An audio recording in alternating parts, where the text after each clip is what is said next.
Hi everyone, hello, I'm Julia Gudinchet. Thanks for being here. If you're watching, I'm just going to give a little bit of time to anyone who might want to be jumping on. I can see that a few people are starting to watch, so hi, welcome. I'm really pleased to be here today. And a massive thank you to, of course, Parent Reality for having me. I just think the work that they do is absolutely fabulous, as I'm sure many of you watching will agree. So huge thank you to Parent Reality for having me on today.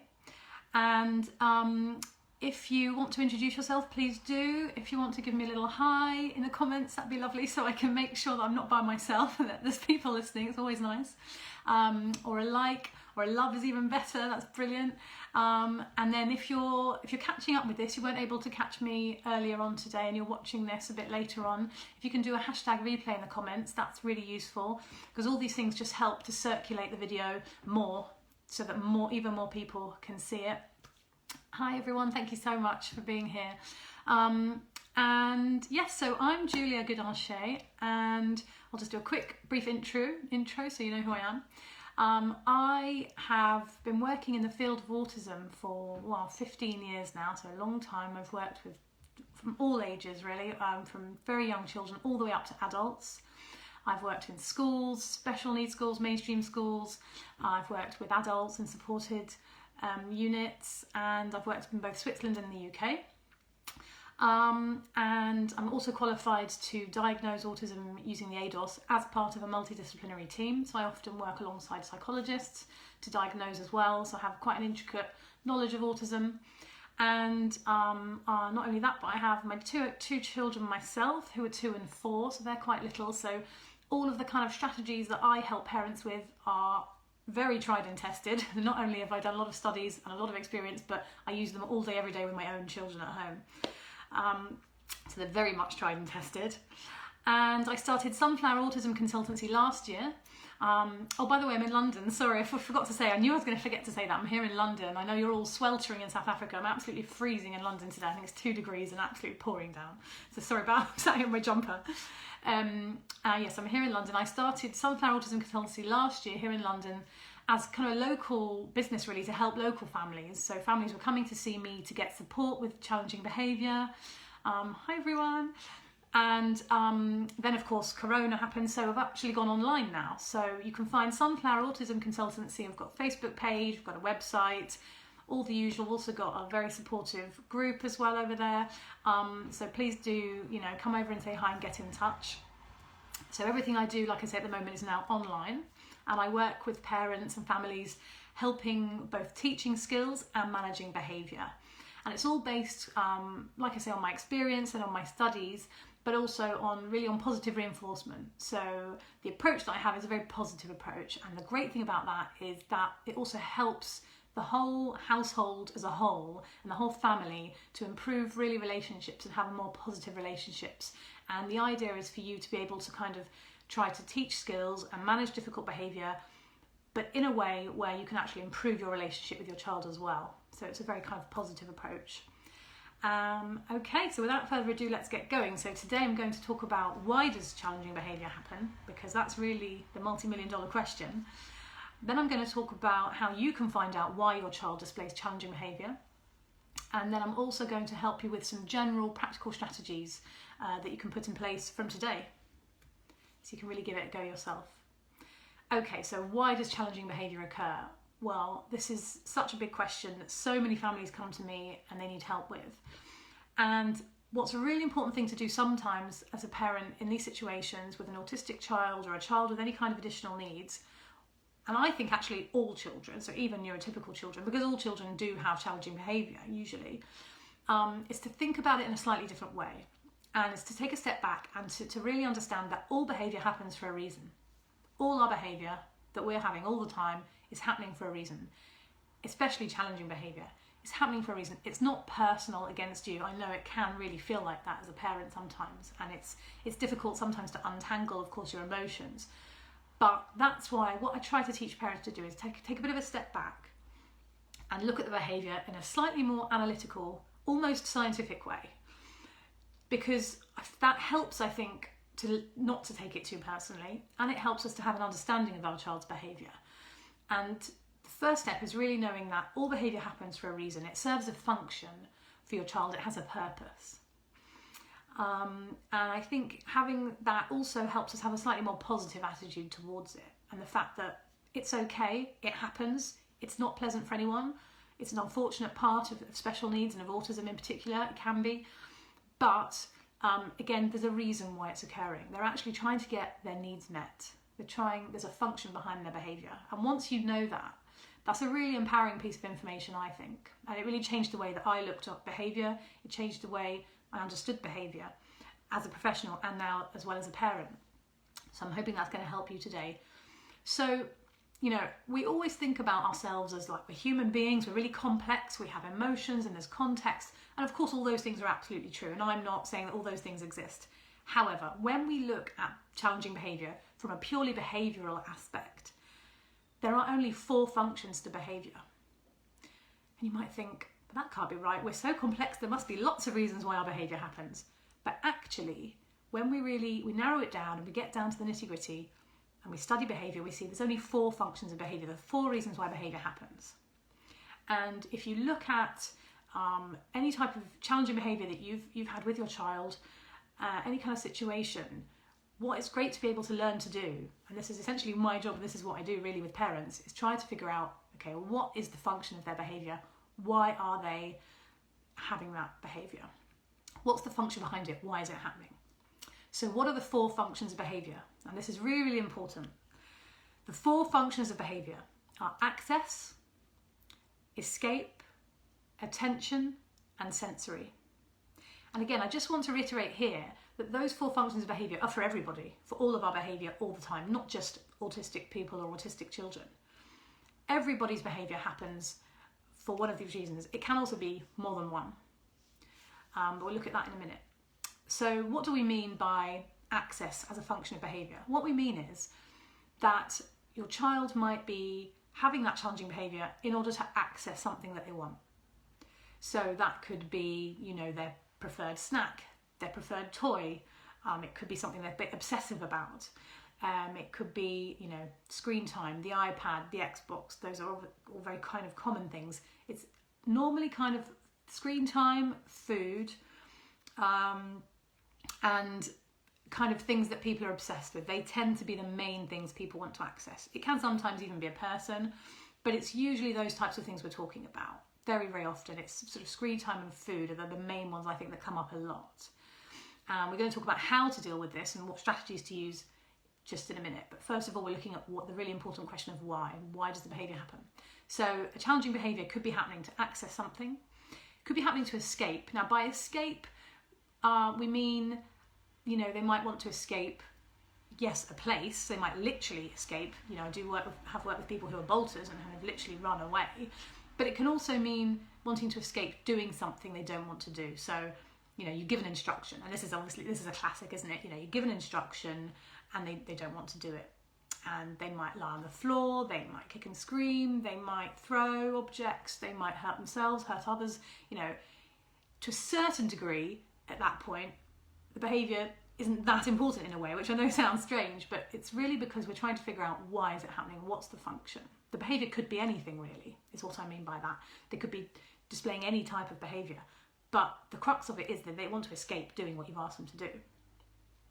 And again, I'm going to go through some strategies of how to help with that in a minute. So we've had access, we've had escape. The next one is attention.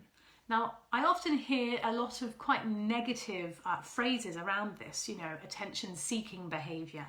Oh, they just wanted my attention. But actually what I want to stress here that's really important is that it's not at all what I'm trying to say. It's actually, on the contrary, what I'm trying to say is these needs need to be met. We all want to meet our needs. We all want attention. We all need attention. We all want to escape doing things we don't want to do. We want to access things we like. But as neurotypical people, we know how to do that. Autistic people or autistic children, you know, part of autism is it's a communication deficit or it's a social skills deficit. So they don't know how to communicate that they don't want to do something, that they want something, or that they want your attention. So our job is to figure out, okay, what are their needs that they're trying to get met? What is the function? And then let's teach them to do that. Let's teach them to access attention, but in a more appropriate way. So as an example, a child might, be very repetitive and repeat your name, mum, mum, mum, mum. That's a kind of, again, a classic sort of example. They might, come and really poke you. Like really, I've worked with quite a few pokers in my time. They really come and poke you, and it's quite bruising. It could be more obvious, the kind of real throwing something and then, sort of looking at you. Sometimes it's less obvious. But either way, our job is to try and figure out, okay, they're looking for our attention. That's fine. They have every right to get our attention. But we need to teach them to do it in a slightly more socially appropriate way, if you like, or a more appropriate way that doesn't involve using their challenging behaviour to get our attention, to access the thing they want, or to escape doing the thing they don't want to do. Okay, so then we move on to sensory. And again, we all have sensory behaviours. It's essentially behaviour which feels nice. You get what we call a nice sensory feedback from that behaviour. So, typical examples for sort of neurotypical people might be smoking, twiddling your hair, tapping your foot, biting your nails, guilty as charged. We all have sensory behaviours. But as you may or may not know, autistic children and autistic people tend to have more extreme sensory behaviours. So, and a good way to try to figure out if it's a sensory behaviour is, would they do it by themselves? So they don't want to access anything from anyone. They're not trying to escape doing something they don't want to do. And they're not looking for anybody's attention. They're by themselves, they've got everything they need, they're quite happy to be by themselves, and they're still doing it. And that's the kind of way to work out, okay, that's a sensory behaviour. So they are the 4 functions of behaviour, the 4 reasons why behaviour happens. As I said earlier, it can be more than one, or it can start with one and then kind of move into another. So it might start with access. So they want something, their favourite toy, their favourite snack, whatever it is. For whatever reason, you've said no, or they can't have it. And then, you start kind of bargaining with them, pleading with them, trying to get them to stop, and essentially giving them loads of attention. Then it might move into attention then, which is exactly the reason why I recommend not to do that. But again, we'll look into strategies in just a minute. But that's just to explain the way the functions work. Normally, though, it is one. And sometimes it's clear, sometimes it isn't, and there are very, very few occasions where it's very, very difficult to tell with slightly more complex learners. But usually you can work out, okay, what is the function of their behaviour? And now I'm going to tell you how can you do that, because this is really important, and what I'd love you all to be able to do is, after this Facebook Live, to be able to go away yourselves and actually figure out, okay, why is your child displaying challenging behaviour? What is the function? Excuse me. So the best way to do that is to use what we call an ABC chart. Now, an ABC chart is very, very simple. It's a very, very simple chart.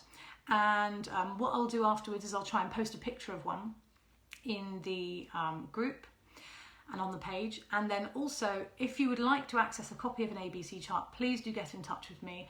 Please either comment on the live with your email address, or feel free to send me a private message. That's absolutely fine, either to Julia Gudinchet or to Sunflower Autism Consultancy, and I will make sure to email you an ABC chart, because this really is the best way to find out why your child is displaying challenging behaviour.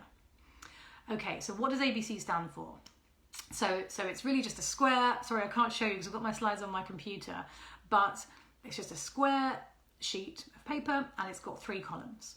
And that is the ABC columns. And A stands for antecedent. Now, antecedent is essentially kind of a long scientific fancy word for trigger.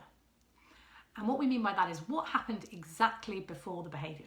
So not what happened last night, what happened yesterday at school, not the context. So you've moved house, nanny's come to stay, there's a change in routine, they've been ill. It's nothing like that. But it's excuse me. It's what happened exactly a few seconds before the behaviour happened. So as an example, it could be you said no. It could be there was a transition from computer games to bath time, as an example. It could be you gave an instruction, come and put your coat on, come sit down, it's time to do some homework. Don't do that. don't hurt your brother, you know, could have been giving an instruction. So you write down in the first column, A, what happened 2 seconds before the behaviour. B stands for behaviour. You're going to write down the behaviour. But here, again, we don't need an essay. We just need very succinctly exactly what happened, you know, threw toy on floor, screamed for about 5 minutes, cried for 20 minutes, lay on the floor, hit mummy, hit brother, head butted wall, whatever it is that happened, just quite succinctly. We don't need a lot, like I say, a great big long essay, just what happened, what was the behaviour that it displayed. And C stands for consequence. Now this is what did you do? So how did you manage the behaviour? Did you, you know, intervene and talk to them, you know, tried to talk to them, tried to negotiate, told them off, sent them to the naughty step, put them in timeout, took the toy away, shouted, and again, no judgment, you know, we're all parents, we've all been there, so, you know, you put whatever happened on there. And why does this work so well and why is it so effective? Because, again, all of our behaviour happens for a reason. And what shapes our behaviour, so what makes our behaviour happen, is really, it's a two sort of pronged approach, if you like. There's what happened just before our behaviour and there's what happened just after our behaviour. And those two things are what makes our behaviour happen. And it's exactly the same with our autistic children or our children with additional needs or our children who are having challenging behaviours. Why is this behaviour happening? Well, there's a function, we know that, and also it's happening due to what's happened just before it and what's happened just after it. So that's all the really important information that we need to figure out why the behaviour is happening. And like I say, the ABC chart is the best way to do that. So you've got your data, you've figured out, okay, the function of the behaviour. So if we have an example, the function of the behaviour was to access a preferred toy, and the data on the ABC chart showed that, you know, you said no, that was quite clearly the trigger, and then you gave it to them as a consequence in the end anyway after the behaviour. So actually you reinforce that behaviour afterwards, and they're the two sort of two-pronged approach that increase that behaviour, not only made that behaviour happen but then increased the chances of it happening again. So that's how we can do it on an ABC chart. Like I say, please do get in touch if you'd like an ABC chart. Okay, so that's why. Why is it happening? There's a function, and there's what's happening just before, and there's what's happening just after. And they're all the things that are why the behaviour is happening. And what's, I think, really important piece of information to remember, and I actually really try to remember this as a parent as well, because there's nothing more frustrating than a behaviour that keeps happening, and you think, why is this behaviour keep happening, and what is going on? Well, if a behaviour keeps happening, it's because it's being reinforced somehow. Now, what do we mean by reinforcement? Well, that brings me on to the next section, which is what strategies can we use to help manage our children's behaviour? And these are general strategies. If you'd like a more individualised approach, do get in touch. That's what I also do. I work with families to have a more individualised approach. But these are general, and they may not be appropriate for absolutely everyone, although reinforcement definitely will be. And that's my favourite strategy of all, and it is the most effective strategy. Reinforcement itself, using reinforcement, positive reinforcement, is the most effective way to reduce challenging behaviour and sometimes stop it completely. So what exactly do I mean by reinforcement? What I mean by reinforcement is when something follows a behaviour which then increases the chances of that behaviour happening again in the future. So if I give you an everyday example, so the classic example that I always use is you're in the supermarket and you're with your child is trying to communicate to you that they want something. You know, you're doing 500 things at once, it's really busy, especially at the moment, you've probably got a mask on so you can't breathe either, which doesn't help anything. But your child wants some sweets, and so they lie on the floor and they kick and scream, and again, no judgment here guys, we've all been there. And you know, you're starting to sweat, people are looking and thinking, oh my goodness, this is just horrendous. This is, by the way, why I order my shopping online. I just don't go shopping with young children in general. And so in this example, your child's kicking and screaming on the floor to access the sweets or the toy, whatever it is they want, and you you panic and you give it to them. And again, we've all been there. You give it to them. Unfortunately, what's happening in that situation is reinforcement's occurred, because you've reinforced that challenging behaviour. That challenging behaviour is now more likely to happen in the future. What's going to happen next time you're somewhere and your child wants something from you? They're going to lie on the floor and they're going to kick and scream to access it. So that's an example of reinforcement in a not so great way, and how it can kind of almost accidentally happen, and it's happening all the time. So what would be better to do in that situation is, as soon as you see your child wants the item, you're gonna, and this takes some getting used to, is reading the signs of your child, reading the signs of their behaviour, and it does involve slightly having some eyes in the back of your head, I know, but once you get into the habit of it, it really can help. You're going to prompt them immediately to ask sweets or toy, whatever the item is, or ask you the picture card if they communicate, or do the sign if they communicate with sign. And then you're going to say, oh, you want the sweets? Okay, yeah, here's the sweets. So that's assuming they're allowed the item. I would actually suggest not going to a supermarket at all if you're going to start trying to say no to things, because you're just asking for a world of trouble. But we will look at how to say no in a minute. So that's assuming that they are allowed the item. That's sort of a better way to try and prompt them to have a more positive way of reinforcing the behaviour. But this is just to illustrate how reinforcement works, and it is happening all the time. But it really is the most effective strategy to try and decrease challenging behaviour. And I'm going to get on now to how to you can really do that at home. So these are I call them my 3 top tips on reinforcement. And number 1, this is so effective, is to, instead of what we do, so what we tend to do as parents is, and again, guilty as charged, I'm always guilty as charged as well, okay? I'm a parent too, is we do get into this bad habit of really focusing on the negative behaviour that we don't want to see, right? Because that's the more obvious behaviour. We focus on them hitting their brother, running around instead of sitting down to eat their dinner, eating with their hands, throwing things, putting things in their mouth, whatever it is that they're doing that we don't want them to be doing.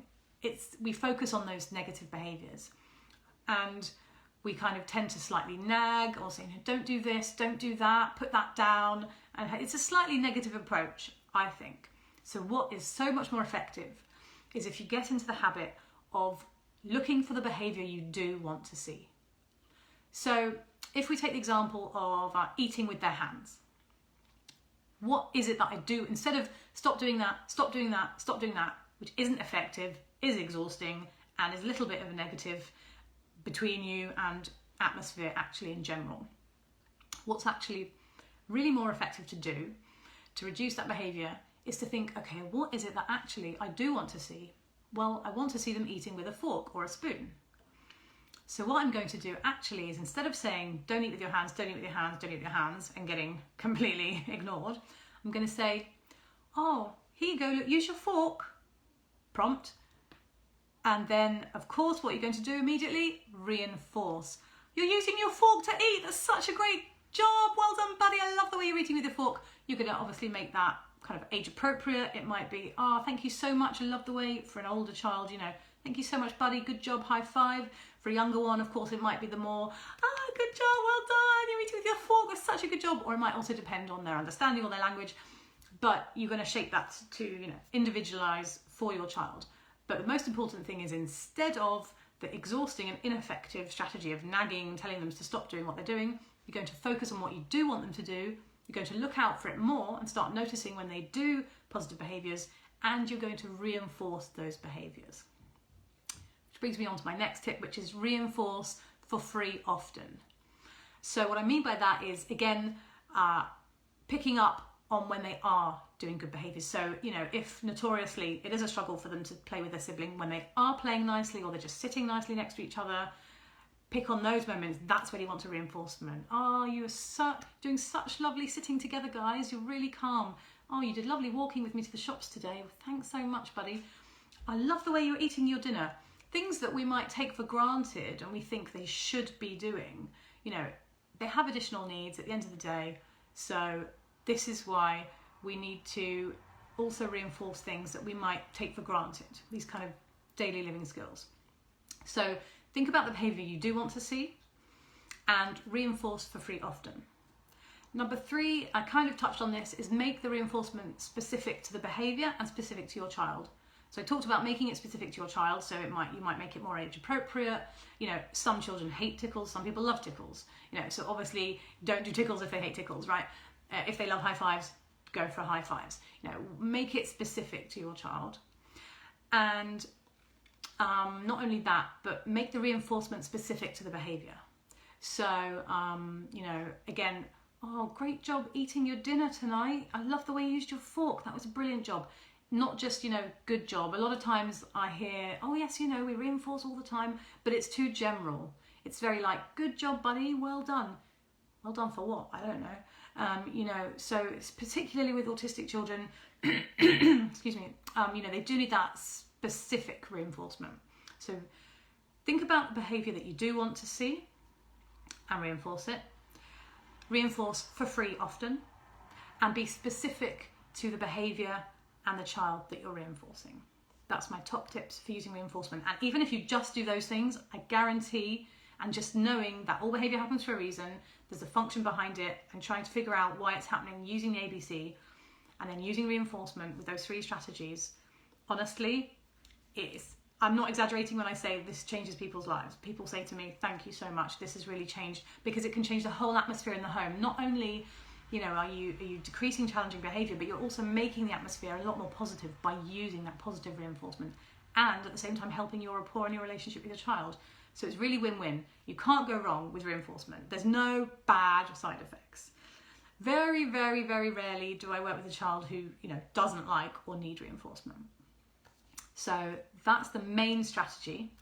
I'm just seeing that I'm already running a bit tight on time. I always talk too much, sorry, but there's people watching, so I'm gonna keep going, basically.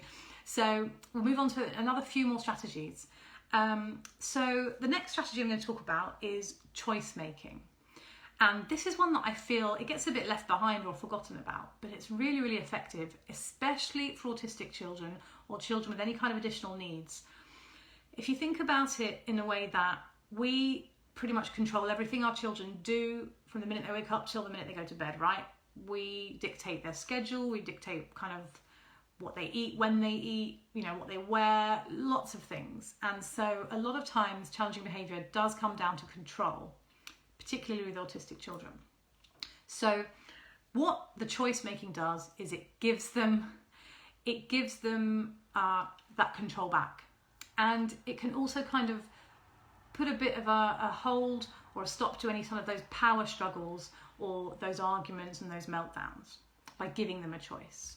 And you can really give a choice just so many times throughout the day. And I do this one with my own little ones, and I give them choice for so many things. Obviously things that you can give them a choice for. But, you know, from things like, do you want a small spoon or a big spoon? You know, do you want to wear your blue t-shirt or your red t-shirt today? If they're okay with changes to scheduling, which they may not be, but if they are, do you want to brush your teeth first or have your bath first? You know, you're really giving them some control back. Even choice making around reinforcement. So, you know, oh, you did such a great job today with X, Y, Z.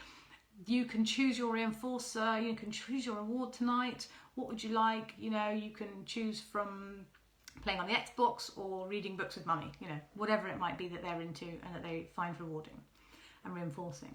So choice making is a really, really useful strategy. Okay, so the accepting no procedure. Again, I mentioned earlier I was going to come back to this. So we do have to say no sometimes to children, of course, and I know it can be quite a big sort of trigger or antecedent for challenging behaviour, particularly for our autistic children. So there's a few different things here. One of my main points I always say to my parents is pick your battles. You know, we do, I think, as parents, tend to say no quite a lot. A bit like we do tend to give a lot of instructions or do that kind of nagging thing a bit. And again, this is me too here, I'm talking about. So, and like this is what I do myself even sometimes as well, is take that step back. Is it the end of the world if they have another packet of crisps?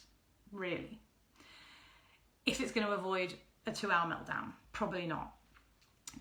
So the first thing I would say is pick your battles and have some balance. I'm not saying autistic children should be spoiled, you should give them everything they want, and you should completely pander to their needs. Absolutely not. But I am just saying sometimes we do suddenly jump to no. Maybe try to take a bit of a step back and think, do I need to say no here? If you really do need to say no, now sometimes we do need to say no, don't get me wrong. If you really do need to say no, okay, if they really have had 55 bags of crisps, fair enough. Okay, try not to actually use the word no for a start, and try to phrase it. So a lot of autistic children and people are quite sensitive to tone of voice, to phrasing of how we phrase things. So instead of, well, no, you can't have any more, we're all out now. It's just being a bit more mindful and making it almost a bit more conversational. Well, it's not really healthy to have any more of those now, is it? But I tell you what, we've either got some cheese or we've got some grapes, and you can choose which one of those would you like. So I'm making my tone more conversational. I'm offering an alternative. That's the most important thing. Always offer an alternative. Now, a few key things here. It needs to be an alternative that they like. So if, you know, they love chips and you're saying, well, you can't have chips, but you can have a rice cracker, probably not going to be as good unless they love rice crackers, obviously. But just to illustrate the point that it does need to be something what we call competitive reinforcer. It needs to still be good. Don't offer them something rubbish. But offer an alternative. So pick your battles. Use a conversational tone. Try not to say the word no too much. Always offer something else that's good. And you can even give a choice. So in that example there, I gave a choice as well. So again, that example, they want more crisps, for example. They've already had 2 bags. You're thinking, okay, I've been fairly flexible here, but they really can't have more. I'm going to have to say no. Well, crisps aren't very healthy, so they're finished now, but you can either choose between cheese or grapes, or yogurt or a banana. So you're offering an alternative and you're giving a choice as well, which gives them some of that control back. So that's kind of merging 2 strategies in one, which is a really, really useful thing to do. And you might think, oh goodness, that sounds hard. Honestly, once you get into the habit of doing it, you just do it all the time. And it's also sometimes a case of just being quite organised and having the right things in the cupboard, or having the right things with you if you're out and about. Things that you know that they like, that you can kind of actually offer as alternatives. So this is along the lines of behaviours for access. So remember at the beginning when I talked about function of access and I talked about food, this is a really useful strategy for that. Okay, so that's accepting no. This strategy is really, really useful for children who particularly, the function of the behaviour is often escape, and particularly when they want to escape following your instructions, which is probably 99.9% of children. Anyway, certainly autistic children with additional needs, can be difficult sometimes to have them follow instructions or do things that you want them to do. So this is called the first and then. And this is, if you like, it's reinforcement, but it's making it a bit more structured. And again, this is such a useful one once you get in the habit of doing this all the time. I do this all the time. Okay, first take off your coat and shoes, then we can go and watch a movie together. It's a bit like the choice one. There's just so many opportunities to do it all through the day and all through your routine. Okay, first let's do 10 minutes of this worksheet, then we can go outside and jump on the trampoline. First come and brush your teeth, then we'll have a story and a cuddle together. I mean, I could go on and on and on with examples. It is just such a good way to structure reinforcement and to let them know, importantly. Again, this is really effective, I think, for autistic children because they like to know what they're doing, what's expected of them, and what's happening next, right? So it's perfect. It ticks so many boxes. Okay, first come and do this, then do that. I'm telling you what's expected of you, I'm telling you what you're doing now and what you're doing after. And if you feel they don't have a lot of language or understanding, this can also help teach them sort of routines. It's a really, really, really effective strategy. So first we'll do this, then you can do that. So it's kind of really basically breaking it down. It's first do the thing I want you to do, then you can do the thing you want to do. Which again is you know, a lesson in life that we all have to do. First we have to go to work, then we get paid, you know. It's kind of based, we call it grandma's law in the behaviour field because it's kind of based on the eat your greens, then you can have your dessert, right? The key here, I think, is to use it in everyday situations with autistic children and break things down into simpler. And also, if you know it's something they struggle with, you may need to prompt them, and you may need a really good reinforcer. But that's getting a little bit more into some nitty gritty of it. So get in touch if you feel that that could work, but you might need some tweaking for your child. So that's the first and then. Okay, so moving on to what to do. So they're all what I call proactive strategies. They're strategies to use to try to, if you remember that A, B, C, that's the A. We're trying to almost get there before the behaviour and stop it happening. They're all proactive strategies we can use in our everyday kind of with our children. Unfortunately, it's not 100% foolproof. If it was, I'd be a multi-gazillionaire. So sometimes challenging behaviour does happen. So the all-important question, what can you do? So what do we do on the consequence side? How do we manage the behaviour when it does happen? So the first thing is stay calm and neutral. I always laugh when I say this. I can't help it because I know that it's so hard. I really, really, truly do. But again, it's something you actually can get better at yourself. And bear in mind that really what I'm trying to say here, rule number one is we need to change our behaviour if we want to change our child's behaviour. So stay calm and neutral. Lots of reasons for that. Reason number one, that don't forget that if they go up, you go up, they go up, you go up, it's that kind of exacerbates the situation. We want to de-escalate, right? So staying calm and neutral. Literally looking kind of neutral physically as well. As a general rule, don't try to talk to them. And I'm talking about, if we look at kind of like a traffic light system of green, amber, red, if they're at red, they're past the point of no return. They're past the point of using choices, using accepting no, offering an alternative. You've tried the first, and you've tried all those things. They're at red. Don't try to negotiate. Don't try to talk them down.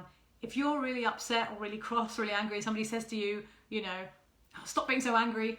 It's red rag to a bull, right? So really important thing here is, and the other reason why I advise, generally speaking, again, this is general advice. Each individual is different, of course. Generally speaking, again, remember at the beginning when I talked about functions of behaviour, they can move into attention. So the last thing we want to do is it starts off with access because they want more crisps, and then next thing you know, you're trying to negotiate with them, you're giving loads of attention, you're talking to them, it turns into attention then, because then you're going to have a real problem on your hands and you're actually exacerbating the situation and potentially increasing it and making it last longer as well. So try not to, and I'm not saying ignore them, I'm just saying try to remain neutral and calm and sort of ignore the behaviour. There's a distinction between not ignore them, but try to ignore the behaviour if you can. Obviously make sure everyone's safe. If it is a really serious kind of meltdown and there's difficult behaviours happening, I'm not saying you shouldn't intervene in terms of keeping people safe, but the less you intervene, the better. So try to potentially have a safe space where you redirect them to. It could be in their bedroom, it could be a blackout tent, it could be a little corner of the living room, it could be, a ball pit, it could be in the garden, in a tree house, maybe not the tree house, that could be dangerous, but it could be in the garden, it can be really anywhere that they feel safe, they feel calm. Try to proactively have that space, organise that space with them, not during a meltdown, but when they are calm and are happier. Try to have a space like that so that you can redirect them to that place. The ideal situation would be they can learn to independently feel it's coming at amber and take themselves to that place, or even they're starting to get to red and they take much as we might do. We might say, if we're having an argument and we can feel ourselves really getting a bit heated, we might say, I've had enough, I'm going to say some things I regret, I'm going to get a cup of tea, or I'm going for a lie down, or I'm going for my own space.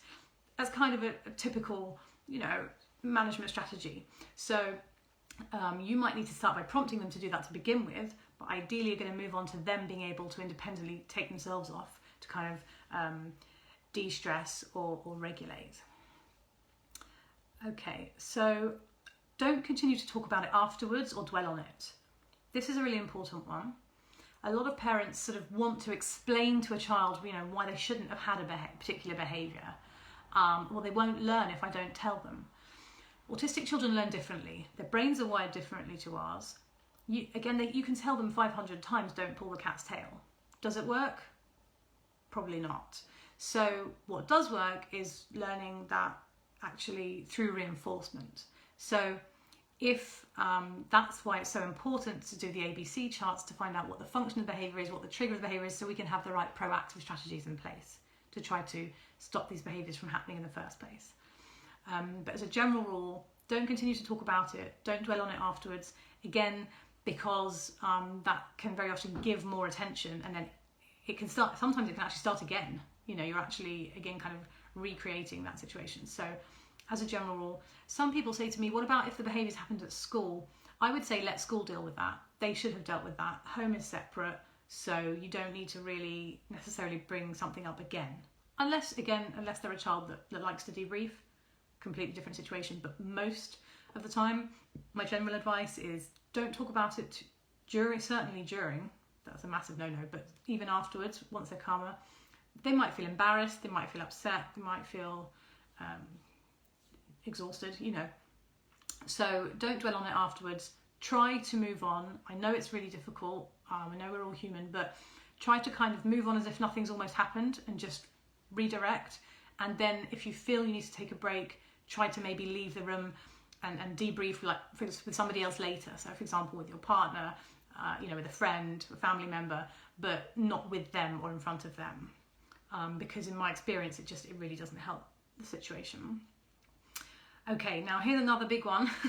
Sometimes I get a collective sort of gasp. Don't use punishment techniques. And when I say punishment, I mean in a scientific behaviour way. So things like taking things away, putting them in timeout, putting them in a naughty chair, giving them a timer to sit there. I don't recommend doing those things. Why? Because they're not effective in decreasing challenging behaviour. Simply put, the data and the science and the research shows very, very clearly, as does my experience as both a professional and a parent, taking things away and punishing a child, especially an autistic child, it's not effective. Using reinforcement in the right way is much more effective. And it can actually lead to more power struggles and more challenging behaviours. Okay, I think that's everything that I wanted to say today. Thank you so much for listening. I really hope that you've enjoyed the video and that it's been interesting. Please do get in touch. I can see a few people have asked for ABC, so I'll make sure I send those out today via email. And if you have any questions, please put them in the comments or feel free to private message myself or to Sunflower Autism Consultancy. And if you feel that you really need some more individualised input and help, again, please do feel free to get in touch. I actually do a 30-minute free consult via Zoom. So please do contact me either on Facebook or via email, and I can make sure to contact you to organise something in the diary so that we can have a chat and I can see if I can help you at all. I hope this has been helpful, and good luck with it all. And I know that it's going to be really good and it's going to help. So good luck, and remember, reinforcement, reinforcement, reinforcement. Thank you so much. Take care, everyone. Bye-bye.